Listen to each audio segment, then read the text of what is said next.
jos gretose startinėme penketuke. Rungtynės pradėjo Perkūno krepšininkas, taip mažindamas atsilikimą. Paslysta Vilniečių žaidėjas, perima kamuolį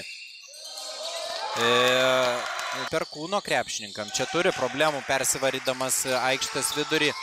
11-asis gana lengvai nuskaito, kad eina žaidėjas. Bet akivaizdu, kad jaunieji, tiesa, metimas iš tritaškio zonos netaiklus, o nuskuba į greitą puolimą. Metimas netaiklus. Mėginti mažinti atsilikimą. Puikiai po krepšiu dar vieną kartą atkovoja kamuolį po varžovų krepšiu ir wow! Nieko pernelyg blogo nenutiko ir čia Perkūno ekipos pražanga.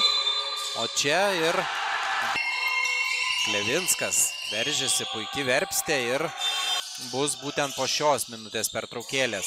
Ant tritaškio metimo išvestas. Tiesa, atkovoja kamuolį po savo komandos draugo netaiklaus metimo. Tai jau yra 12-asis jo taškas ir čia dar super greitą ataką rengia. Puikiai juda be kamuolio Vilniečiai ir svečių aikštelė. Tiesa, tas negelbėja.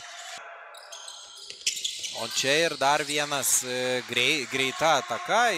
Tolimais metimais, tiesa, netaikliais metimais, o čia komandos pranašumas. Čia grįžta sėkmingos gynybos vėl Perkūno galimybė pelnyti taškus, tačiau vėl puikiai dėl kamuolių po varžovų krepšių netaiklus. Ir pažiūrėkim, kaip greitai į puolimą pereina Vilniečiai. Metimas iš aikštės kampo netaiklus. Vilniečiai dabar jis sumažėjo jau iki 33. Akivaizdus komandos lyderiai tempia didžiąją naštą kauniečių gretose ir pameta tą kamuolį, o čia jau Kauniečio atsakymas iki minimumo mažina kauniečių komandos atsilikimą šios dienos rungtynėse. Na ir dabar reikia gintis, čia paliktas 1-1.